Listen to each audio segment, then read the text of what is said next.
आध्यात्मिक कहानियाँ। नमस्कार दोस्तों, स्वागत है आप सभी का एक बार फिर से आपके अपने पसंदीदा YouTube चैनल आध्यात्मिक कहानियों में। दोस्तों, अब तक आपने सुना श्रवण कुमार की कथा, जो कि राजा दशरथ ने माता कौशल्या को सुनाई कि किस तरीके से उसने श्रवण कुमार की हत्या की थी और क्या श्रवण कुमार के माता पिता ने उनको श्राप दिया था। दोस्तों, आगे की कहानी चलिए शुरू करते हैं। आगे की कहानी का शीर्षक है राजा दशरथ की मृत्यु। चलिए मेरे साथ कहानी सुनिए। श्रवण कुमार के वृत्तांत को समाप्त करने के पश्चात राजा दशरथ ने कहा, कौशल्य, मेरा अंतिम समय अब निकट आ चुका है। मुझे अब इन नेत्रों से कुछ दिखाई नहीं दे रहा। राम को मैं अब कभी नहीं देख सकूंगा। मेरी समस्त इंद्रियां मुझसे विदा हो रही हैं। मेरी चेतना शून्य हो रही है। हाय राम, हाय लक्ष्मण, हाय पुत्र, हाय सीता, हाय कुलघातनी कैकेयी। कहते कहते राजा दशरथ की वाणी थम गई। श्वास उखड़ गए और उनके प्राण पेरू यानी कि पेखोरू उड़ गए। उनके प्राण निकलते ही रानी कौशल्य पछाड़ खाकर भूमि पर गिर पड़ी। सुमित्रा आदि रानियां तथा अन्य स्त्रियां भी सिर पीट पीट कर विलाप करने लगे। समस्त अंतपुर के करुणाजनक क्रुंद गूंजने लगा। सदैव सुख समृद्धि से भरे रहने वाले राजप्रसाद दुख का आगार बन गया। चैतन्य होने पर कौशल्या ने अपने पति का मस्तिष्क अपनी जांघाओं पर रख लिया और विलाप करते हुए बोली, हाय दुष्ट कैकेयी, तेरी कामना पूरी हुई। अब तू सुखपूर्वक राज्य सुख का भोग ले। पुत्र से तो मैं पहले ही विलय हो चुकी थी, आज पति से भी वियोग हो गई। अब मेरे लिए जीवित रहने का कोई अर्थ नहीं रहा। कैकेयी की राजकुमारी ने आज कौशल का नाश कर दिया। मेरे पुत्र और पुत्र वधू अनाथों की तरह भांति भांति वनों में भटक रहे हैं। अयोध्यापति तो हम सबको छोड़कर ही चले गए। अब मिथिलापति भी सीता के दुख से दुखी होकर अधिक दिन तक जीवित नहीं रह पाएंगे। हाय कैकेयी, तूने 2 कुलों का नाश कर दिया।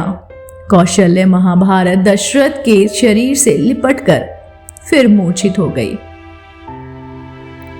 प्रातःकाल होने पर रोते हुए मंत्रियों ने राजा के शरीर को तेल के कुंड में रख दिया। राम के वियोग से पूर्व में ही पीड़ित अयोध्या वासियों को महाराज की मृत्यु के समाचार ने और भी दुखी बना दिया। राजा की मृत्यु के समाचार प्राप्त होते ही समस्त व्यथित मंत्री दरबारी मार्कंडे, मौदल, वामदेव, कश्यप तथा जाबाली वशिष्ठ के आश्रम में एकत्रित हुए। उन्होंने ऋषि वशिष्ठ से कहा, हे महर्षि, राज सिंहासन रिक्त नहीं रह सकता। अंत किसी रघुवंशी को सिंहासनाधीन कीजिए। शीघ्रता से शीघ्र अयोध्या के सिंहासन को सुरक्षित रखने का प्रबंध कीजिए, अन्यथा किसी शत्रु राजा के मन में अयोध्या पर आक्रमण करने का विचार उठ सकता है। वशिष्ठ जी ने कहा, आप लोगों का कथन सत्य है। स्वर्गीय महाराज के द्वारा भरत को राज्य का उत्तराधिकारी घोषित किया जा चुका है। अंत मैं भरत को उसके नाना के यहाँ से बुलाने के लिए अभी ही किसी कुशल दूत को भेजने की व्यवस्था करता हूँ। तत्काल राजगुरु वशिष्ठ ने सिद्धार्थ, विजय, जयंत तथा अशोकानंद नामक चतुर दूतों को बुलवाया और उनको आज्ञा दी कि शीघ्र से शीघ्र कैकेयी जाओ और मेरा यह संदेश भरत और शत्रुघ्न को दो कि तुम्हें अत्यंत आवश्यक कार्य से अभी अयोध्या बुलाया जा रहा है।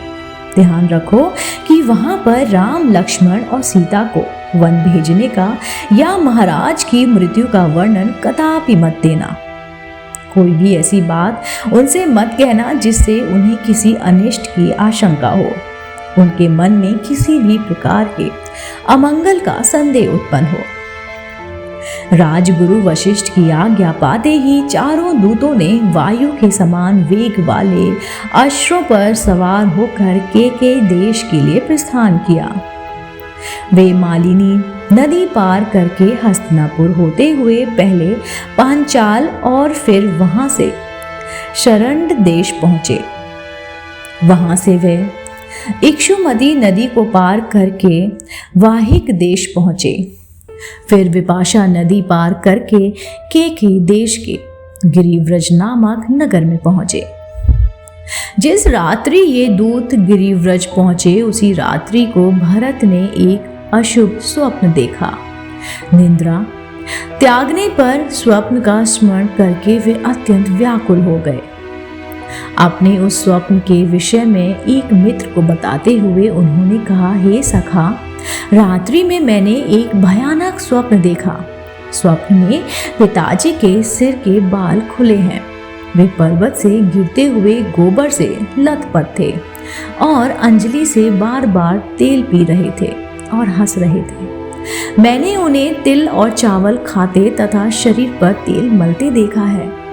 इसके बाद मैंने देखा कि सारा समुद्र सूख गया, चंद्रमा टूटकर पृथ्वी पर पड़ गया, पिताजी के प्रिय हाथी के दांत टूट गए हैं, पर्वतमालाएं परस्पर टकराकर चूर चूर हो गई हैं और उनसे निकलते हुए धुएं से पृथ्वी और आकाश काले हो गए हैं।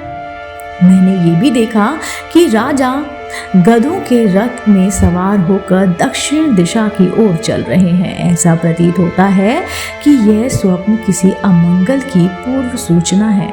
मेरा मन अत्यंत व्याकुल हो रहा है।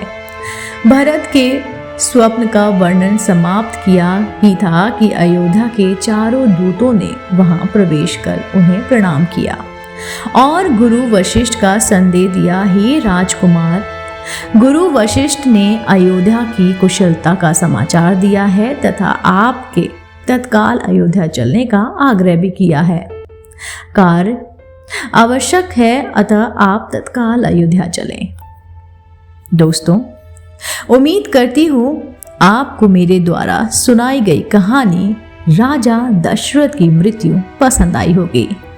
दोस्तों, अगर आप ऐसे ही धार्मिक और पौराणिक कहानी कथाएं सुनना पसंद करते हैं तो आप मेरे चैनल अध्यात्मिक कहानी को तुरंत लाइक कीजिए, शेयर कीजिए और सब्सक्राइब करना बिल्कुल ना भूलिए।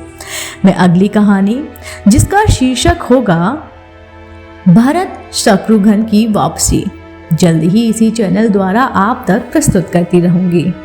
आप देख रहे थे आपका अपना पसंदीदा YouTube चैनल अध्यात्मिक कहानियां। दोस्तों, जाते जाते एक बार मेरे साथ कहिए, जय श्री राम, जय जय हनुमान।